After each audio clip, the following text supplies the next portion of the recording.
आज काकटपुर ब्लॉक बाउरियाकोण नदी स्पर निकट में गोटे बुद्ध मूर्ति की उद्धार करने पर ये स्थानीय अंचल गोटे चर्चार विषय वस्तु पलटि। आज किसी युवक ये ग्रामर जो नदी कूल को जाते स्पर पाखे गोटे बुद्धंकर मूर्ति जो कपड़ा पिंधा जाइए से बुद्ध मूर्ति किए रखिला केउटू आसिला जहां लेकर ये अंचल गोटे सन्देह सृष्टि होती अंचल गोटे चर्चार विषय वस्तु पलटि। जो युवक जनक प्रथमे जाइए देखी स्पर पाखे मूर्ति थिला आम सीधा सड़क सहित कथा हवा कोई समय जाइए कोई अवस्था मूर्ति की देखी भाई कौन परिचय टे देवे। आदर्श बराल जाऊँ ट्राक्टर से चलता ट्राक्टर पाखक जाइली स्पर देखला बेलू 11:30 समय बुद्ध मूर्ति थुआई गामुछा घूरी आई बुद्ध मूर्ति थुआई। अच्छा आउ कौन संकेत देखते संकेत देखलु से नड़िया भी छड़ी आई नड़िया कता भी पड़ता गामुछा घूरी आई सब एमती सब फूल फूल दिया नहीं फूल फूल किसी ना आम आसिलु जो गाँ लोक मुझे आसिली जो मन भर ये रहा गाँव आसिक कहली गाँव में सब भाई मैंने सब थे आम गाड़ी आणिक आसिलु आसिक आम मानने धुआधुई करी ठाकुर धुआधुई करी फूल फूल जाइए धूपकाठी जाइए पूजा पूजी कौन सन्देह होची आपण मते स्थानीय लोक आगुरु देखिथिबे स्पर पाखु बारंबार जाइथिबे काली जाइथिबे आज सकाळ जाइथिबे केउ समय घटना ये थिला नहीं आम काली भी जिनसटा भी काली आम किसी देखिनु आज किंतु 11:30 भितर आम गला बेले 11:30 भितर आगुरी ही थी केतल थुआ तो कौन तो आम 11:30 गलु तो 11:30 आम देखिलु जे बुद्ध मूर्ति थुआ नड़िया थुआइथिला ना खाली कथा नड़िया कता छुटी पड़ता नड़िया कता पड़ता गामुछा घूरी आई आपन कौन लागुची के पूजा करी छाड़ी के जाइछि ना आ कोन नदी रु के उद्धार करिछि एवं तो छाड़ी दे जाई नदी रु तो केबे पत्थर केबे भी ना 30-35 किलो ओजन हबो नदी रु केबे भी उद्धार हे परिबनी स्पर पैकेज तो गभीर अछि कि नदी रु केबे भी उद्धार हे परिबनी के माने अछंती के मद होद विमुति माने अछंती के चोरी चारी गणी आनी थोई थान कि अलग पूजा पूजी करथन कोन भी किछि हम किछि माने संधान किछि मिलुनी ए किछि मास तळे शिखर घाट पाखरु मध्ये एमती गोटे खबर आस्थिला गोटे देवींकर मूर्ति उद्धार हेतिला ता किछि लोक नवा पे चेष्टा करते ताकु ने बाद एई नदी रु किंतु ये जिला होची पुरी जिल्लार से जगतसिंहपुर जिल्लार याकु ने आपण भीतर कोन संदेह सृष्टि होची नहीं आमे भी जाऊ कोन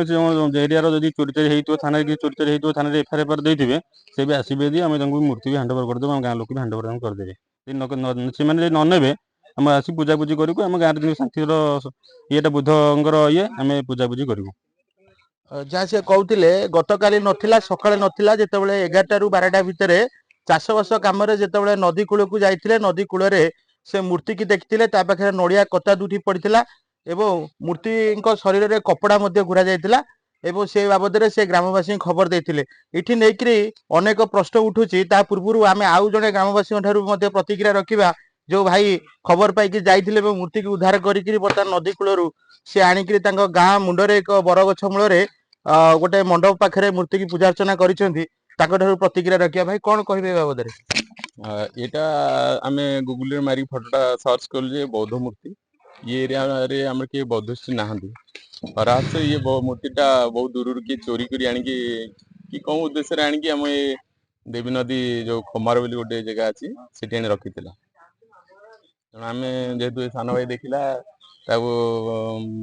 बाइक रे आनलु उठेकी ओजन 30-40 किलो खंड हम मूर्ति अपन देखुथिबे बर्तमान मूर्तिर जो सौंदर्यकरण कहूँ मूर्तिर जो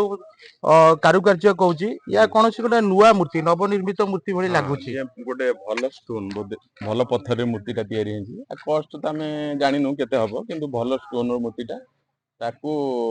गोटे इंच रो कि साबळ रे कि खोलिछि ता तळ बेसटा जणा पड़छि कारण कलर रहिछि कि आनी रखिछि आ से जगह रे भी नडिया कथा पड़थिला एंदी जहाँ कहते गोटे भल प्रस्तर निर्मित मूर्ति किंतु ग्रामवासी मानकर मझे जो भितर गोटे आलोचना चली ये अंचल किसी बौद्ध संप्रदाय सेमती कौन पूजा अर्चना ना ये मूर्ति की नहीं जो सन्देह सृष्टि होती तथापि आम आउ गोटे थर ये कथा को दोहराइबा चेष्टा करवा काकटपुर प्राचीर तट प्राचीन इतिहास गोटे बौद्ध पूजर गोटे संकेत दिए जोटा आमर कुरुजंगे बौद्ध पीठ रही जहाँ आमर इतिहास कही जितेबाला राजा माने आसी अनेक बौद्ध संप्रदाय दीक्षित होते अशोक जितेबाला धर्मांतरीकरण नीति की बंद करते धर्म को आसी धर्म को रक्षा करने चंडाशोक धर्माशोक जितेबाला से रूपांतरित होते से समय प्राची कूल से मैंने बौद्धंकर दीक्षित नहीं जहाँ को लेकर प्राची तटे बौद्ध संप्रदाय लोक अनेक अच्छा किंतु जेहेतु ये प्राची तट ठारू 10 किलोमीटर 15 किलोमीटर दूर हुए तो से अंचल कौन କିମ୍ବଦନ୍ତୀପୂର୍ଣ୍ଣ ମୂର୍ତ୍ତି ହେଇଥାଇ ପାରେ କିମ୍ବା କୌଣସି ମନ୍ଦିରରୁ କୌଣସି ଚୋର ଏ ମୂର୍ତ୍ତିକୁ ଚୋରି କରିକିରି ଆଣିକିରି ଏଠି ଥୋଇ ପାରନ୍ତି କିମ୍ବା କୌଣସି ଗର୍ତ୍ତରୁ ଉଦ୍ଧାର କରାଯାଇଛି। ଯାହା ଗ୍ରାମବାସୀ ମାନଙ୍କର ଉତ୍ତର ରହିଥିଲା ଏଠି ଶାବଳ ଖନନ ହୋଇଛି ଏବଂ ଶାବଳରେ ମଧ୍ୟ ମୂର୍ତ୍ତିର କିଛି ଅଂଶ ଖଣ୍ଡିଆ ହେଇଛି, ଯାହାକୁ ନେଇକିରି ଅନେକ ପ୍ରଶ୍ନବାଚୀ ସୃଷ୍ଟି ହୋଇଛି। ତଥାପି ସେମାନେ ଅନୁରୋଧ କରିଛନ୍ତି ଯଦି କୌଣସି ଆଖପାଖ ଅଞ୍ଚଳରେ କୌଣସି ଜାଗାରୁ ବୁଦ୍ଧ ମୂର୍ତ୍ତି ଚୋରି ହେଇଥିବାର କିଛି ଥାନାରେ ଏତଲା ଥାଏ ତାହେଲେ ନିଶ୍ଚିତ ଭାବରେ କାକଟପୁର ଥାନା ଅନ୍ତର୍ଗତ ବାଉରିଆକଣ ଗ୍ରାମରେ ଆସି ପରାମର୍ଶ କରିପାରିବେ। ଯଦି ସେମାନଙ୍କର ମୂର୍ତ୍ତିର କିଛି ପ୍ରମାଣ ମିଳେ ତାହେଲେ ମୂର୍ତ୍ତିକି ସେମାନେ ଉଦ୍ଧାର କରିବେ। ନଚେତ୍ ଗ୍ରାମବାସୀ ମାନେ କହିଛନ୍ତି ଆଗାମୀ ଦିନରେ ଯଦି ସେଭଳି କିଛି ସେମାନେ ପାଖରେ ସୂଚନା ନ ମିଳେ ତାହେଲେ ଏ ମୂର୍ତ୍ତିକୁ ସେମାନେ ଗ୍ରାମବାସୀ ଏଠି ସ୍ଥାପନା କରିକିରି ତାଙ୍କର ପୂଜାର୍ଚ୍ଚନା ଆରମ୍ଭ କରିବେ। କାକଟପୁର ବାଉରିଆକଣରୁ ଆର୍ଯ୍ୟ ବିଶ୍ୱାଳଙ୍କ ରିପୋର୍ଟ, ରିପୋର୍ଟର୍ସ ଟୁଡେ।